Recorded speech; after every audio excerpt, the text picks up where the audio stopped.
하나님, 우리를 십자가의 피로 구속해 주시고 자녀 삼아 주셔서 이 시간 이 자리에 나와 주님께 예배하게 하심을 감사드립니다. 우리가 한 주 동안 살아가면서 때로는 하나님을 기쁘시게도 때로는 성령님을 근심케도 했지만 그리스도 예수의 피를 힘입어 다시 이 자리에 나왔습니다. 우리의 부족한 모습 이대로 주님 앞에 나왔으니 주님께서 이 예배를 통해 우리를 회복시켜 주시옵소서. 이 시간 우리가 하나님께만 집중하여 하나님을 기쁘게 찬양하고 한 마음으로 간절히 기도하고 하나님의 말씀을 온전히 받기를 원합니다. 하나님, 이 나라를 불쌍히 여겨 주시옵소서. 국민들의 어려움을 돌보기보다는 자신의 욕심을 채우고 자신의 권력을 지키기 위해 서로를 비난하고 여론을 선동하는 데 더 힘을 쓰는 것처럼 보입니다. 주님, 이들이 자신의 자리에서 선한 일을 하도록 도와주시옵소서. 도움이 필요한 사람을 돕게 하시고 필요한 정책들을 실행하게 하셔서 이 나라가 서로 연합하고 서로를 살피고 서로를 존중하는 나라가 되게 하옵소서. 하나님, 온 세계 곳곳에서 주님의 복음을 전하며 살아가는 선교사님들을 위해 기도합니다. 저들의 상황을 가장 잘 아시는 주님께서 길을 열어 그분의 필요를 채워주시고 그분들의 삶에 세밀하게 간섭하시고 항상 건강하고 안전한 삶을 허락해 주시옵소서. 우리 다드림의 귀한 이정민 이미리 목사님을 보내주시고 그동안 주님의 안에서 함께 교제하게 하심을 감사합니다. 두렵고 떨리지만 하나님의 부르심 하나만을 붙잡고 새로운 곳으로 한 걸음을 내딛는데 때로는 외롭고 때로는 앞이 보이지 않아 낙심될 때도 있을 테지만 그때마다 하나님의 평안 아래 품어주시고 하나님께서 내가 너를 이곳으로 불렀다, 내가 너에게 길을 보여주겠다 하고 말씀해 주시옵소서. 우리 다드림이 두 분 목사님을 위해 항상 기도하는 든든한 동역자가 되게 하여 주시길 원합니다. 하나님, 이제 꿈마을 영유아부 성경학교를 시작으로 각 부서의 여름 사역이 시작됩니다. 준비한 손길들 위해 함께 하셔서 이 시간을 통해 우리 아이들의 마음속에 하나님 말씀의 씨앗이 심겨지고 그 뿌리가 단단해지길 원합니다. 그래서 이 아이들이 세상을 살아가면서 세상의 유혹에 흔들리지 않게 하시고 혹여라도 마음이 흔들릴 때 곧 믿음의 자리로 다시 돌아올 수 있는 힘을 기르는 시간이 되게 하여 주시옵소서. 하나님, 오늘 우리에게 주시는 민수기 말씀을 통해 하나님께서 우리 삶의 중심이 되심을 다시 한번 고백하게 하시고 그러한 말씀이 우리 삶의 행함으로 나타나도록 도와주시옵소서. 우리 입의 말과 우리 마음의 묵상이 주님께 연락되기를 원합니다. 예수님 이름으로 기도드렸습니다. 아멘. 아멘. 자리에 다 앉으시겠습니다. 저희 교회는 장로교회에 속하였고요. 또 교단은 통합측에 속해 있습니다. 그래서 이 통합측 장로교단에 속했다는 것은 교회 정치를 대의민주주의라고 합니다. 장로님들을 선거로 뽑아서 교회를 운영하는 것, 이것을 대의민주주의라고 하죠. 그런데 한국교회는 참 특이하게도 이렇게 대의민주주의를 하는 장로교단들은 다들 담임 목사들이 자기의 권한을 극대화해서 감독교회처럼 하려고 합니다. 목사님 말이면 다 들어야지. 이건 감리교회에서 할 수 있는 일들입니다. 장로교회는 그렇게 되지 않습니다. 당회가 아주 중요합니다. 그러다 보니까 자꾸만 한두 사람의 권한에 집중되는 그런 폐단들이 많이 나왔습니다. 여러분, 우리 교회는 그런 점에서 대의정치라고 하는 것은 정말 선거를 통하여 뽑은 장로님들이 중심이 되어서 의견들을 내고 함께 재직들과 결정하고 실행하는 이런 것이지요. 우리가 이렇게 장로님들이 어떤 의견을 낸다 할지라도 이것이 권한이 장로님들이 결정할 수 있는 것들이 있고 재직회가 할 수 있는 게 있고 공동의회가 할 수 있는 것도 있고 저희 교회는 또 인사위원회까지 있기 때문에 인사위원회에서 또 해야 될 것들이 있어요. 그래서 이렇게 권한을 다 분산하는 것은 서로 간의 의견을 존중하고 그 과정을 투명하게 하여서 교회가 한 몸이라는 것을 잘 경험하도록 하기 위함이지 혼란과 싸우기 위한 것이 아니에요. 오늘도 이제 설교가 끝나면 분명히 재직회를 하게 될 터인데 이렇게 장로님들이 어떤 의견을 내고 재직들이 토론을 하여서 결정을 하고 특히나 재정적인 문제들은 장로님들의 의견을 듣고 재직들이 동참해서 토론하면서 결정을 하게 되지요. 그러나 대부분의 교회들은 지금 재직회가 필요한가 이런 고민에 빠져 있어요. 왜냐하면 재직회를 실제로 일단 재직회를 안 하는 교회도 많고요. 해도 내용이 너무 없기 때문에 너무 어려움을 많이 겪고 있어요. 그래서 어떤 교회들은 재직회를 아예 없애버리죠. 실제로 그런데 장로교회이면서 재직회가 없다는 것은 법으로 하면 모든 것이 불법입니다. 그런데도 불구하고 그게 교회에서 통용이 되고 있습니다. 왜 성도들이 그러면 재직들이 재직회에 참석하지 아니할까? 여러 가지 이유가 있겠죠. 재직회하면서 싸우는 걸 너무 많이 봐서 토론을 하라고 안건을 줬더니만 자기 의견대로 안 된다고 막 화를 내고 막 정죄하고 이런 일들도 많이 봤을 거예요. 그런 꼴 더 이상 보기 싫다 그러고 재직회 있는 날은 더 빨리 가는 분들도 계세요. 그건 자기의 상처겠죠. 그러나 또 그것만 있는 것이 아니라 어떤 경우는 어떤 안건을 미리 이렇게 알려드려도 그것을 신중하게 생각하고 장로님들에게 묻고 이런 과정들을 거치는 분들도 있지만 다들 무관심이에요. 그냥 알아서 하겠지 이런 생각들도 꽤나 많아요. 사실 이런 태도들은 현대인들에게 나타나는 생활 습관이기도 합니다. 현대인들은 대단히 개인적이고 독자적인 행동들을 중요시하게 여기고 공동체적인 결정이나 공동체를 뭘 한다는 것은 아이고 나하고는 관계가 없습니다. 이런 태도들을 생각보다 많이 갖고 있습니다. 그래서 사생활을 공동체 생활보다도 더 중하게 여기지요. 자신하고 관련성이 없으면 거의 동참하려고 하지 않는 경향이 오늘날 나타나는 모습들이에요. 이런 모습들은 이렇게 자신이 얘기하는 것이잖아요. 나는 그 문제에 관심이 없습니다. 또 때로는 나의 헌신은 여기까지입니다. 더 이상 많은 것 요구하지 마십시오. 그러나 자기 나름대로 선도 그어놓기도 하고요. 또 갈등하고 토론하는 것보다는 오히려 그냥 편리한 것이 좋습니다. 그리고 이런 일에 나는 시간을 보내고 싶지 않습니다. 뭐 다양한 의견들이 있을 거라고 생각합니다. 제가 지금 이걸 말씀드리는 것은 각 개개인들의 이런 성향을 가진 분들을 비난하려고 하는 게 아니에요.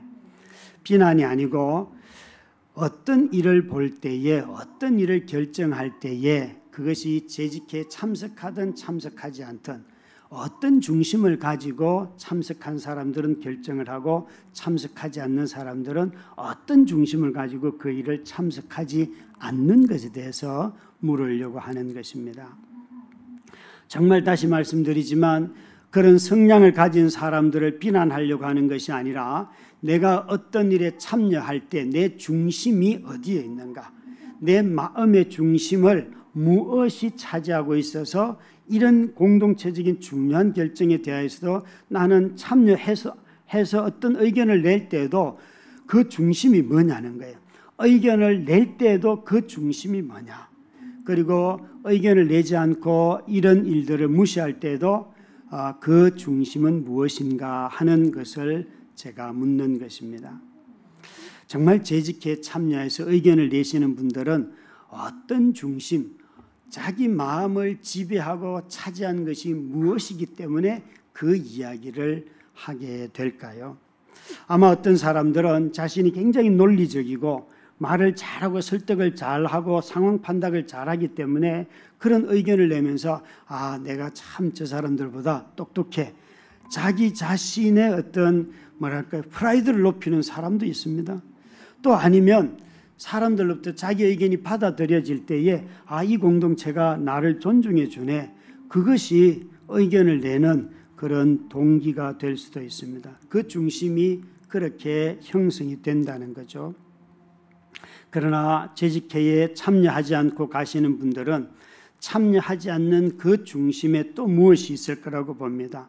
이렇게 교회 일들을 여러 해 교회를 다녀도 전혀 외면하면서 사는 나름대로의 이유들이 분명히 있을 것입니다. 저의 질문은 이것입니다. 그 중심이 정말 주님을 향하는가? 이걸 물으려고 하는 것입니다. 저는 교회를 오랫동안 해보면서 어떤 사람들은 어떤 결정을 할 때 두려움이 가득 차가지고 이 일을 결정하면 이런 어려움 생기고 저런 어려움 생기고 아무것도 결정 못하는 그런 공동체도 여러 번 경험해 봤습니다. 그리고 또 어떤 사람들은 새로운 일이라면 불나방처럼 덤벼드는, 그래서 그냥 새로우면 한번 해봅시다 하면 될 겁니다 막 그런데 나중에 엄청나게 공동체를 어렵게 하는 그런 사람들도 저는 수없이 봤습니다. 새로운 일이라고 하면 흥미진진해하고 결정은 해놓고 책임지지 않는 그런 사람들도 봤단 말입니다. 제 질문은 이겁니다. 공동체에 참여하여 결정을 하든지 참여하지 않든지 간에 그 마음의 중심을 무엇이 차지하고 있는가? 이 질문에 대하여서 오늘 민수기 2장이 우리에게 답을 하기 때문에 그렇습니다. 내 마음의 중심을 누가 차지하고 있는가? 이 질문을 오늘 민수기 2장을 통하여서 한번 스스로 응답을 내려보시기 바랍니다.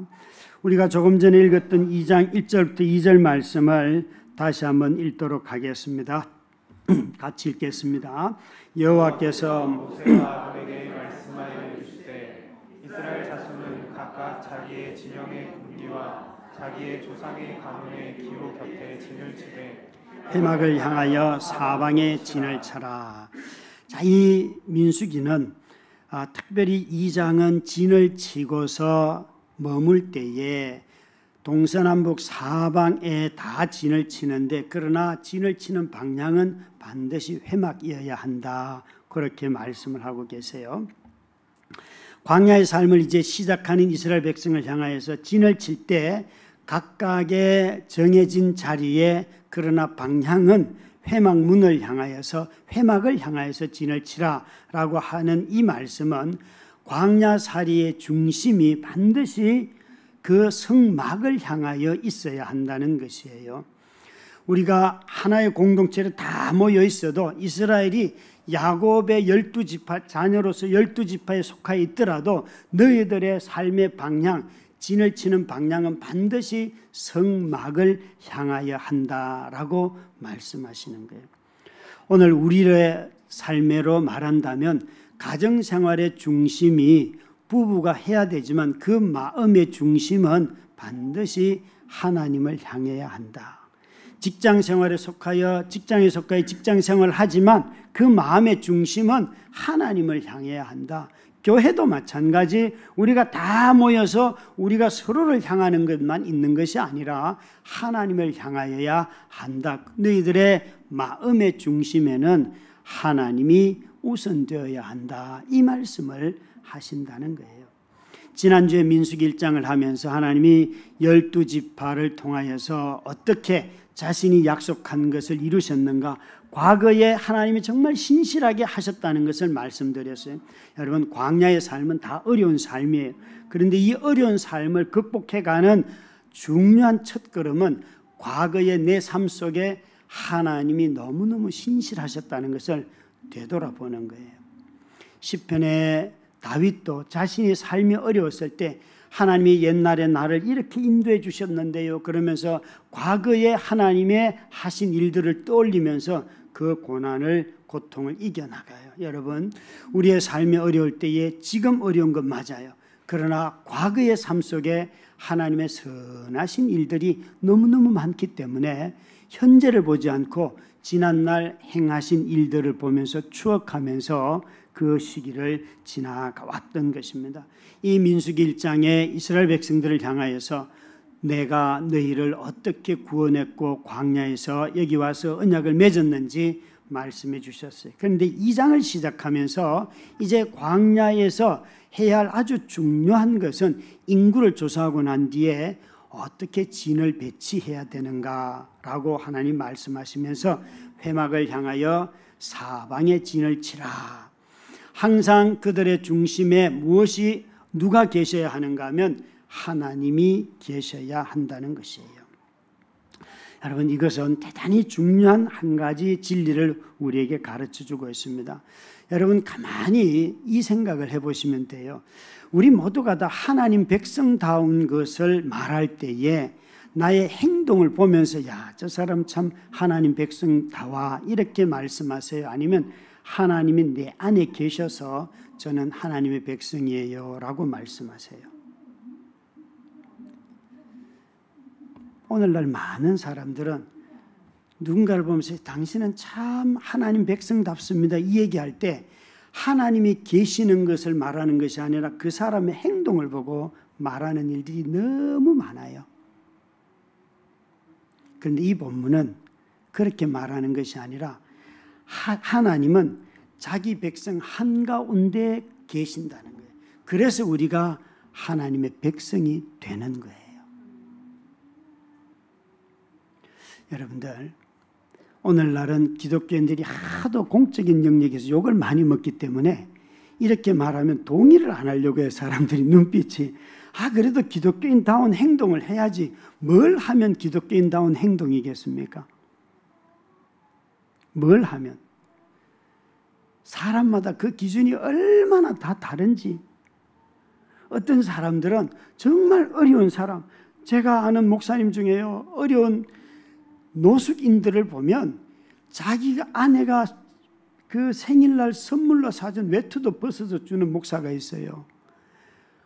그 몸에 붙어 있지를 않아요. 다 줘요. 그런 사람 보면 야, 진짜 그리스도인 같죠? 근데 대화를 해보면 되게 이기적인 데가 있어요.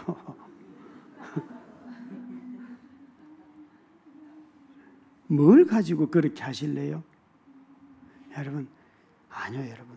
하나님이 우리 가운데 거하시기 때문에 우리는 하나님의 백성이 되었어요. 이걸 믿으셔야 되는데 사람들은 이 사실을 믿지 않고 자꾸 자기 자신의 어떤 행동을 가지고 자기를 먼저 비난해요. 너무 많은 사람들이 주일날 와서 대표 기도를 듣다 보면 그놈의 정죄를 얼마나 많이 하는지, 죄가 너무 많아서 처음부터 끝까지 죄만 또 얘기하는 사람들도 있어요. 아니요, 여러분, 우리가 죄인인 것 알아요. 그러나 우리가 받은 용서도 있잖아요. 용서도 있잖아요. 여기에 회막을 향하여 사방으로 진을 치라는 이 말의 첫 번째 뜻은 하나님은 자기 백성들 한가운데 거하신다 하는 거예요. 그래서 우리가 하나님의 백성이 되었는데, 이 도표를 보시면 하나님께서 우리 가운데 어떻게 거하시는지 3절부터 31절까지가 이 도표에 잘 나타나 있습니다. 나중에 전교인 카톡방에 이걸 올릴게요. 그래서 제가 봐서 오른쪽은 동쪽이에요. 동쪽으로는 유다 지파가, 저기에 보면 바깥 라인에 세 지파씩 나누어져 있고 가운데 새카맣게 색칠해 있는 것이 그쪽의 대표 지파의 유다와 르우벤과 에브라임과 단, 그리고 그 지파들의 숫자가 다 다르고요. 그리고 가운데는 레위 지파가 속해 있습니다. 그래서 거기 보시면 숫자까지도 다 기록이 되어 있고요. 가운데 성막이 있어요. 이것은 우리에게 무엇을 말씀해 주고 있는가 하면 하나님이 이스라엘 백성 한가운데 거하시고 계신다는 거예요. 이것은 여러분 이렇게도 말씀드릴 수 있어요. 우리에게 있어서 축복보다도 하나님의 우리에게 하신 약속보다도 하나님 자신이 가장 중요해요. 그런데 우리는 하나님을 믿으면서 복을 얘기해서 복을 받지 못했다라고 얘기할 때에 하나님이 내가 원하는 그것들 이루어지면 하나님이 내게 복을 주셔서 이렇게 말씀하시면서 정작은 하나님이 내 가운데 계셔 이게 가장 큰 복인 것을 깨닫지도 못하고 그것을 확신 있게 누구에게 말도 못해요. 여러분, 어떤 약속보다도 하나님이 나와 함께 계시는 이것이 가장 큰 축복입니다. 이거보다 더 큰 게 어디 있습니까? 여러분들이 정말 비참하게 사는 것 같아도 하나님이 나와 함께 계시기 때문에 하나님의 백성이 되었고 이 복을 사람들은 누리지 못하는 거예요. 그래서 어떤 축복보다도 어떤 약속보다도 어떤 헌신보다도 더 가장 중요한 것이 하나님이 내 마음을 자신의 거처로 삼고 나와 함께 계시다는 거예요. 지난 주일날 지난주 설교 제목이 이렇게 말했어요. 어떻게 나를 여기에 속하게 해 주시다니. 그런데 여러분, 그것이 정도가 아니에요. 하나님이 어떻게 내 마음에 들어와 계십니까? 이것이 가장 중요한 것이에요. 우리는 정말 자주 선한 일을 할 때 하나님 백성답다 이런 생각을 하는데요. 그거보다 더 중요한 것이 이것입니다. 아닙니다. 하나님이 내 마음에 계시는 것이 가장 나를 당신의 백성답게 만드는 일이고 당신의 백성 되게 하였습니다. 여러분, 우리가 내 마음속에 내 중심에 하나님이 계시다는 거 어떻게 압니까? 내 마음속에 하나님이 그 마음의 중심에 있는 사람들은 하나님을 갈망합니다. 하나님을 갈망합니다. 하나님 보고 싶습니다. 하나님 사랑합니다. 하나님 교제합니다. 하나님 제가 간구해요. 하나님 찬양해요. 하나님 말씀을 펴서 읽고요. 그러면서 하나님이 누구인지, 그분이 구원자요, 그분이 나를 지키시는 자요, 내 삶의 공급자요, 그리고 또 무엇보다도 이런 예배 드리려고 애를 쓰는 거예요. 여러분, 예배 드리는 것이 쉬운 일이 아니에요. 정말 마음을 쏟아야지만 쏟는 사람들이 있어요. 어제 저녁에 잠을 일찍 자고요. 그리고 내일 예배를 준비하고요. 아침에 일어나서 오늘 무슨 말씀을 하실까 기대하고 기다리고 말씀을 한번 펴서 읽기라도 하고, 이제 민수기를 한다고 말씀을 드렸기 때문에 민수기는 도대체 뭔가 또 찾아보기도 하고 여러 가지 것들을 해요. 여러분, 와서 찬양을 해도 전혀 하나님 기대 안 하고도 노래할 수 있어요. 예배를 드리는데도 불구하고 마음이 딴 데가 있을 수도 있어요. 하나님을 향한 열망이 없으면 몸과 행동은 다 여기 와 있는데 전혀 아니라니까요. 예배 자체를 통하여서 하나님을 만나는지, 찬양을 드림으로 말미암아 그게 하나님을 만나고 하나님을 찾는 행위 아니겠습니까? 그런데 아무런 마음이 없는 거예요. 바로 이 모든 것들이 중심성이라는 거예요. 하나님의 임재가 없는 것은 결코 예배가 아니지요. 우리가 하나님을 향한 갈망이 아니지요. 하나님의 백성이라고 한다면 하나님이 내 마음에 계시고 그분을 향한 나의 열정과 나의 사랑과 나의 시간과 헌신이 그분을 향하여 나아간다는 거예요. 사랑하는 성도 여러분, 참으로 다드림교회가 교회가 될 수 있는 이유는 이웃을 잘 섬기기 때문이 아니라 그분이 이곳에 계시고 그분을 향하여 성도들이 마음을 다하여 사랑하려고 하기 때문에 그 중심성을 향하는 마음이 우리를 성도라고 칭하게 하는 것입니다. 이런 하나님이 어디에서도 우리의 중심이신가 하면 광야에서도 언제나 하나님 중심이라는 것이에요. 이스라엘이 진을 배치한 것을 가만히 보면 이 진 배치가 말하는 것은 너희들의 이 광야 생활에서도 내가 너희들의 삶의 중심이시다, 이렇게 말씀하고 계십니다. 아무리 광야 삶이 어렵다 할지라도 그 가운데 누가 있어야 되는가 하면 하나님이 계셔야 한다는 거예요. 또 광야의 삶도 하나님을 중심으로 걸으라고 말씀하고 계세요. 여러분, 이스라엘 광야는 어느 광야든지 다 너무 넓습니다. 이 바운데리가 없습니다. 경계선이 없어요. 철조망도 없어요. 그냥 펼쳐져 있는 정말 어마어마한 삶을 살기가 어려운 엄청난 환경이에요. 그런데 여러분, 우리는 자주 경계를 정하고 싶고 어딘가 뭔가 이렇게 구역이 있으면 좋겠는데 아무것도 없어요. 왜요? 어디가 경계인가 어디가 끝인가 그걸 찾지 않고 이 중심성을 향하여 살아가면 광야를 살 수 있기 때문에 그래요. 근데 우리는 광야에 들어가면 항상 언제 끝나는데요? 여기가 끝이 아닐까? 장소를 묻고 시간을 물어요. 그런데 이 광야의 삶은 여러분, 그 시간의 한계와 또 언제 끝날까 하는 것을 예측함으로 견디는 것이 아니라 하나님을 바라보고 걷다 보면 끝나게 되어 있다는 거예요. 참 우리는 우리 삶이 어떨 때 끝나지 않는 그 일들을 바라보면서 이 문제를 이 중심에 계시는 하나님을 향하여 보는 것이 아니라 자신의 문제를 쉽게 중심에 두어요. 고통과 고난이 왔을 때 사람들이 제일 쉽게 하는 행동은 문제 중심으로 살아갑니다. 여러분 한번 대답해 보세요. 마음으로. 저처럼 아내가 아프니까 제일 힘든 사람이 누구일까요? 저는 처음에는 아내일 거라고 생각했어요. 그리고 두 번째는 저라고 생각했어요. 그런데 어느 날 그때 우리 아이들이 9살, 5살, 1살인데 교회 학교 선생님 한 분이 와서 이러는 거예요. 목사님 아이들이 성질이 좀 이상해. 그러면서 왜요? 그러니까 우리 애들이 착한 애들이 왜요? 그러니까 자꾸 옆에 애들을 때린다는 거예요. 괴롭힌다는 거예요. 그래서 집에 가서 그 얘기를 듣고 얘들아 왜 그런 일들을 혹시 왜 그랬니? 그랬더니만 크리스마스 날 엄마와 함께 다른 친구들은 다 앉아 있는데 자기는 엄마가 없다는 거예요. 옆에. 그래서 너무 화가 나서 친구를 괴롭혔다는 거예요.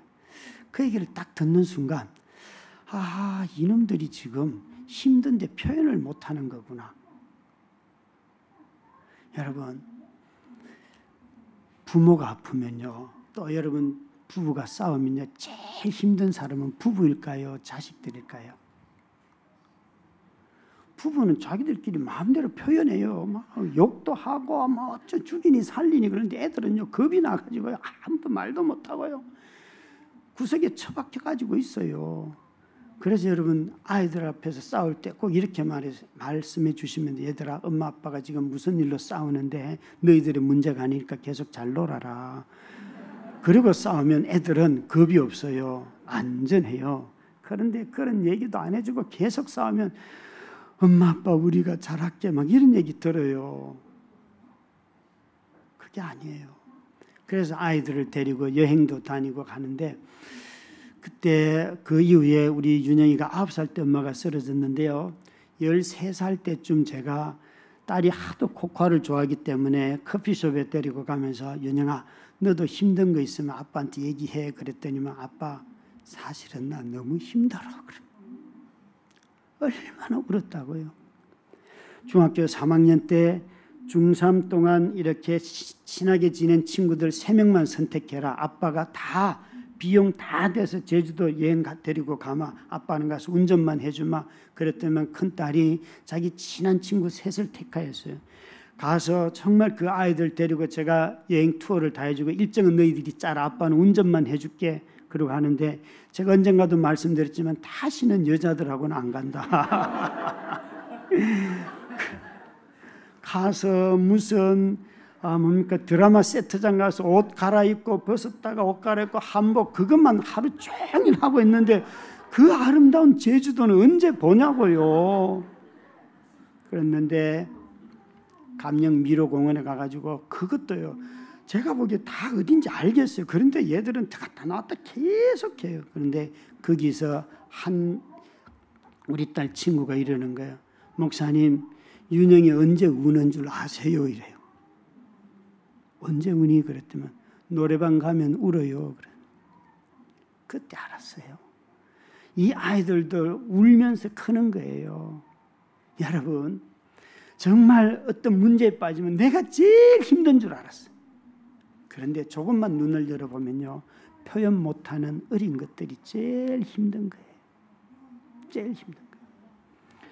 여러분 우리는 자기 어려우면 자기 감정이 중심이 돼버려요. 그래서 막 욕도 하고 온갖 폭언을 하고, 여러분 다 그것은 자기 자신을 중심에 두기 때문에 그래요. 아무리 삶이 힘들고 어려워도 우리의 과정은 거쳐가겠죠. 처음에는 자기 중심으로 돼요. 문제를 반응해요. 그러나 우리가 하나님을 향하여 중심을 돌리기 시작하면, 그런 훈련들을 하나씩 해가기 시작하면 점점 자기 감정을 다스리게 돼요. 성령이 도와주세요. 성령께서 지혜를 주세요. 능력을 주세요. 여러분, 어려울수록 자기를 중심에 두는 것은 우상입니다. 상황을 빙자하여서 하나님을 중심에 두시기 바랍니다. 그러면 광야에서 살아갈 수가 있어요. 광야에서 죽지 않아요, 여러분. 살 수 있어요. 그런데 오늘 이스라엘 백성들은 이 진을 짜면서 뭐라고 말하는가 하면 17절 말씀을 함께 읽도록 하겠습니다. 17절 말씀입니다. 같이 읽습니다.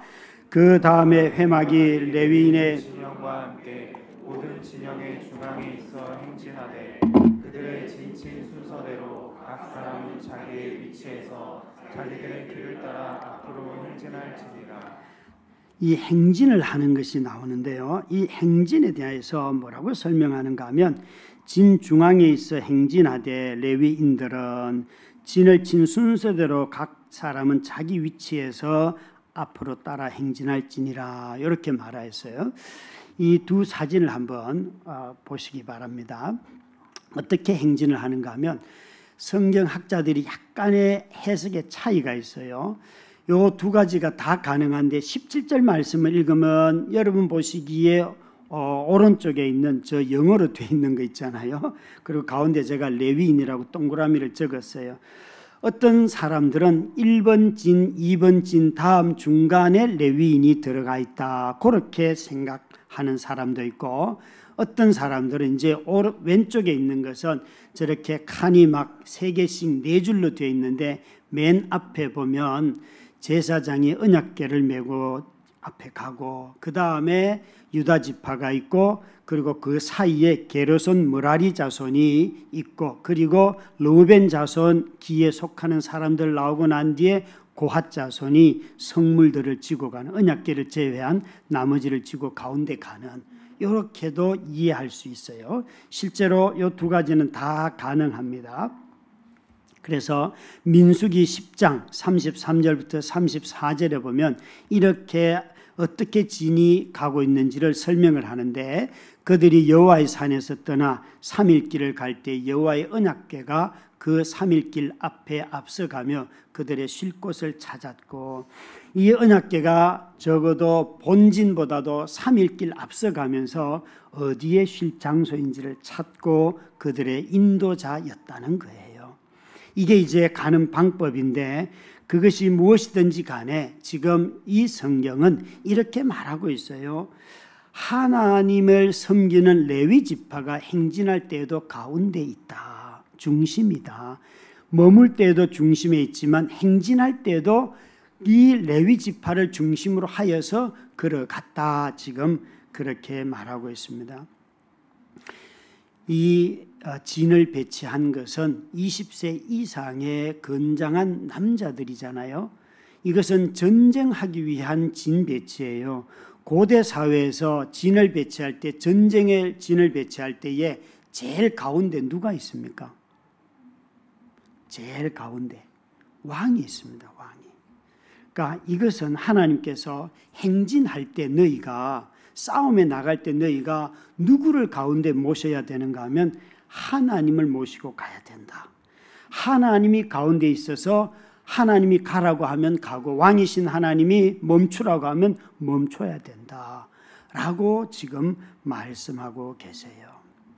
그러니까 우리 가운데 계신 그 하나님은 왕이 되셔서 우리 모두가 다 이 왕의 명령을 따라서 출발하기도 하고 제자리에 머물기도 하고 여러 날 한 자리 있기도 하고 또 그냥 지나가기도 하고, 이 모든 것들이 누구로부터? 왕으로부터 명령이 내려오면 쫓아라는 것이에요. 여러분, 오늘 우리는 재직회를 하면서 아주 중요한 결정을 하려고 하는데 여러분 한번 생각을 해보시기 바랍니다.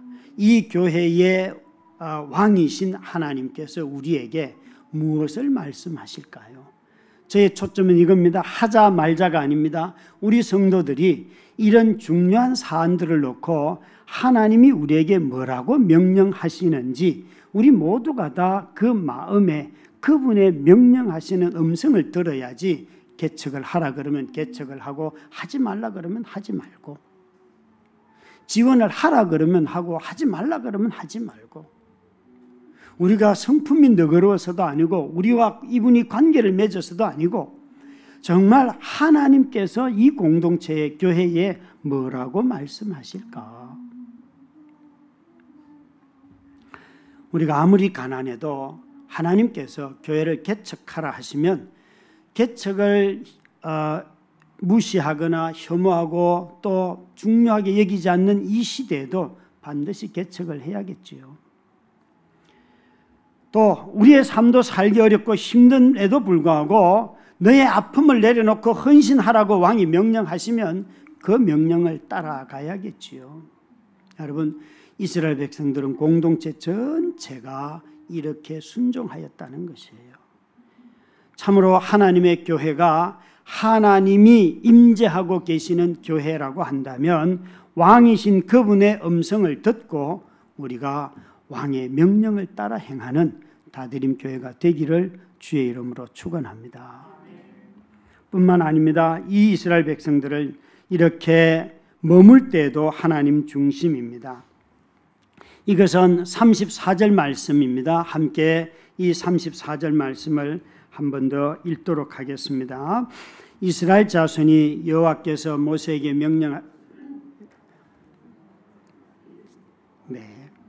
다시 한번 읽겠습니다. 이스라엘 자손이 여호와께서 모세에게 명령하신 대로 다 준행하여 각기 종족과 조상의 가문을 따르며 자기들의 길을 따라 진치기도 하며 행진하였더라. 여기에 보면 행진도 하지만 진을 치기도 하였더라. 이게 머문다는 건데요. 이스라엘 백성들은 머물 때에도 하나님 중심으로 하나님을 향하여 진을 치고 머물렀다는 것이에요. 그러니까 이들은 쉴 때에 그 중심에 있는 회막을 바라보면서 동서남북에 진을 쳤습니다. 여러분, 우리가 쉴 때에도 하나님 중심으로 쉽니다. 이 말을 하면 여러분 어색하세요? 자연스러우세요? 제가 이 설교를 어젯밤에 준비하고 늦게 집에 들어가면서 이런 생각을 해봤어요. 저는 집에 들어가면 바로 누워서 딱 리모컨을 잡고 채널 113이나 114를 딱 하는 게 스포츠거든요. 그래서 그날의 어떤 하이라이트를 다 봐야 돼요. 그런데 제가 그거 하다가 그냥 그대로 잠들었는데 우리 자녀들이 새벽에 좀 어시시해서 일어나 보니까 자녀들이 분명히 저를 봤을 텐데 이불도 하나 안 덮어주고 텔레비전은 계속 켜져 있고 그래서 굉장히 서운합니다. 그래서 제가 설교 마무리할 때 내가 집에 들어올 때 난 무슨 생각을 하고 들어왔지? 집에 들어가면 내가 보고 싶은 텔레비전을 보고 스포츠를 보고 나는 내 마음껏 쉬어야지.